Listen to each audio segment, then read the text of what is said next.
ఇక తెలంగాణలో ఎమ్మెల్సీ ఎన్నికల కౌంటింగ్ అయితే మొదలైపోయింది. ఉపాధ్యాయ ఎమ్మెల్సీ కౌంటింగ్ కోసం ఇప్పటికే అధికార యంత్రాంగం కూడా రెడీ అయింది. ఇక దీనికి సంబంధించి నల్గొండలో జరుగుతున్న కౌంటింగ్ కి సంబంధించిన మరింత సమాచారాన్ని మా ప్రతినిధి రమేష్ అందిస్తారు.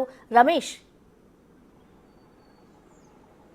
రైట్, మనం నల్గొండ కౌంటింగ్ కేంద్రం వద్ద ఉన్నాం. ఇప్పటికే చూసినట్లయితే స్ట్రాంగ్ రూమ్ నుంచి బ్యాలెట్ బాక్స్ లను కూడా తీసుకెళ్లి టేబుల్స్ పై మొత్తం కూడా బండిల్స్ ప్రక్రియ కొనసాగుతుంది పూర్తిగా. ఎందుకంటే 24,000 ఓట్లు కూడా మొత్తం కూడా 25 ఓట్లు కాబట్టి ఈ విధంగా బండిల్స్ ప్రక్రియ మధ్యాహ్నం వరకు కూడా కొనసాగే అవకాశం కనపడుతుంది. ఆ తర్వాత మధ్యాహ్నం నుంచి కూడా ఓట్ల లెక్కింపు ప్రక్రియ ప్రారంభమవుతుందని చెప్పవచ్చు. ఇప్పటికే అభ్యర్థులంతా కూడా కౌంటింగ్ కేంద్రం లోపలనే ఉన్నారు. ఎవరికి వారు గెలుపుపై ధీమా వ్యక్తం చేస్తున్నటువంటి పరిస్థితి కనిపిస్తుంది. పూర్తిగా మనం చూస్తే వరంగల్, ఖమ్మం, నల్గొండ విషయానికి వస్తే 93% పోలింగ్ నమోదైంది. అంతే మొత్తం కూడా 23,000 ఓట్లలో పూర్తిగా చూసినట్లయితే మొదటి ప్రాధాన్యత ఇన్వాలిడ్ ఓట్లు తీసిన తర్వాత సుమారుగా 23,500 ఉంటే 11,500 పైగా కూడా 50%+1 ఎవరికి వస్తే వారిని విజేతగా ప్రకటించే అవకాశం కనపడుతుంది. కానీ మొదటి ప్రాధాన్యత ఓట్లలో ఎవరు కూడా గెలిచి తీరుతారన్న నమ్మకం లేదు. ఖచ్చితంగా ఎలిమినేషన్ కు వెళ్లాల్సి ఉంటుంది. ఎలిమినేషన్ అంటే చివరిగా తక్కువ ఓట్లు వచ్చిన వారి రెండో ప్రాంతాన్ని లెక్కింపుగా కూడా రెండో ప్రాంత ఓట్ల లెక్కింపు కార్యక్రమం ఉంటుంది. మనతో మాట్లాడడానికి శ్రీపాల్ రెడ్డి ముందు నుంచి కూడా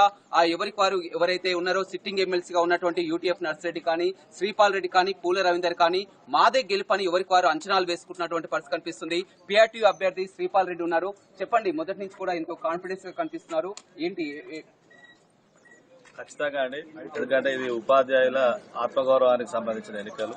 ఇవాళ రాజకీయ పక్షాలు కూడా ఇందులో మరి ఎంటర్ కావడం అనేది చాలా విచారకరమైనటువంటి అంశం. కాబట్టి ఇవాళ ఉపాధ్యాయులందరూ కూడా రాజకీయ పార్టీల జోలిలో కూడా ఉపాధ్యాయుల ఆత్మగౌరవం నిలబెట్టే విధంగా మరి పిఆర్టీయు ఈ సంఘం అనేది ఎలాంటి ఇతర రాజకీయ పార్టీలకు సంబంధం లేదు. కాబట్టి గతంలో కూడా ఉపాధ్యాయుల ఆత్మగౌరవాన్ని నిలబెట్టిన సంఘంగా మరి నేను శ్రీపాల్ రెడ్డిగా ఒక రాష్ట్ర అధ్యక్షుడిగా పనిచేస్తూ గత బీఆర్సీ 30% 61 సంవత్సరాల రిటైర్మెంట్ ఏజ్ పెంపు కానీ మొదటి ప్రియారిటీ ఓట్లలో ఎవరికి కూడా గెలిచే అవకాశం అయితే కనపడలేదు. ఎందుకంటే టోటల్ గా రావాలంటే ఖచ్చితంగా 11,600 700 ఓట్ల వరకు కూడా రావాల్సి ఉంటుంది. దగ్గరికి వస్తారు కానీ ఖచ్చితంగా ఎలిమినేషన్ రౌండ్ కి వెళ్లాల్సి ఉంటుంది. మీరు ఎవరితో పోటీ అనుకుంటున్నారు?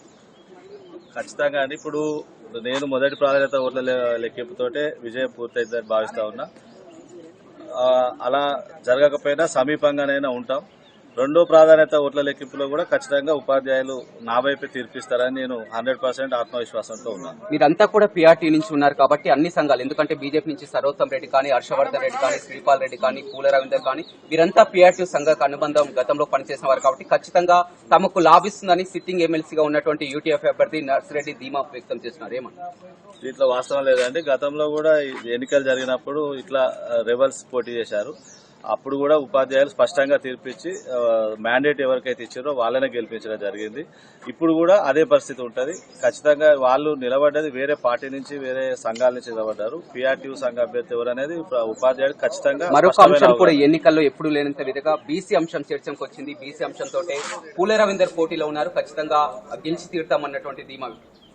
సరే, నేను ఉపాధ్యాయులు ఎందుకంటే మేము రోజు కూడా ప్రార్థన చేసే టైంలో భారతీయులు అందరం సమానం, కుల మత భేదాలు లేవని చెప్పేటోళ్ళం కాబట్టి మేము ఆ విధంగా విడిపోతామని చెప్పి మేము భావించలేదు. మొదటి నుంచి ఉపాధ్యాయుల తీర్పు కూడా ఆ విధంగానే ఉంది. అంటే ఈసారి కూడా శ్రీపాల్ రెడ్డి గతంలో ఎప్పుడు లేని విధంగా ఎమ్మెల్సీ ఎన్నికల్లో చూసాం. ఉపాధ్యాయ ఎమ్మెల్సీ ఎన్నికల్లో డబ్బులు అనేది లేదు, కానీ శ్రీపాల్ రెడ్డి కోట్ల రూపాయలు కూడా ఖర్చు పెట్టారు, టీచర్ల ఓట్లను కొన్నారని కూడా ఒక విమర్శలు చేసినటువంటి పరిస్థితి. అవన్నీ కూడా నిరాధారమైనటువంటి ఆరోపణలు. మీ అందరికీ తెలుసు, కార్యకర్తలు స్వయంగా ఖర్చు పెట్టుకొని ఇలా ప్రచారం చేసింది నా కోసం. నా స్థితిగతులు, నా ఆర్థిక పరిస్థితులు అన్నీ కూడా ట్రాన్స్పరెంట్. అవన్నీ నేను అఫిడవిట్లో చూపించిన దానికన్నా ఒక పైసా కూడా ఎక్కువ నాకు లేదు.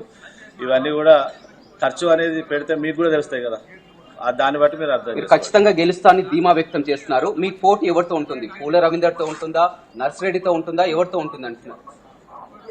పోటీ అనేది చెప్పలేము, అది బహుముఖ పోటీ కాబట్టి సెకండ్ ప్లేస్ ఎవరైనా రావచ్చు. చాలా మంది ఆలోచన ఏంటంటే సెకండ్ స్థానం కోసమే పోటీ పడుతున్నట్టుగా వాళ్ళ ఆలోచన ఉన్నది. గెలుస్తామన్న కాన్ఫిడెంట్ అయితే ఉందా? ఖచ్చితంగా 100% ఉపాధ్యాయుల మీద నాకు సంపూర్ణ విశ్వాసం ఉంది. అటు ఖమ్మం, వరంగల్ చూసినట్టే వరంగల్ ఖమ్మంలో చాలా వరకు శ్రీపాల్ రెడ్డికి కాస్త తక్కువ ఉన్నట్లు. ఉమ్మడి ఖమ్మం జిల్లాలోనే ఎక్కువ పర్సెంటేజ్ ఆఫ్ ఓట్స్ నాకు మెజార్టీ రూపంలో రాబోతున్నాయి. ఇది దీంట్లో ఖచ్చితంగా నేనున్నా స్పష్టమైన ఆలోచన.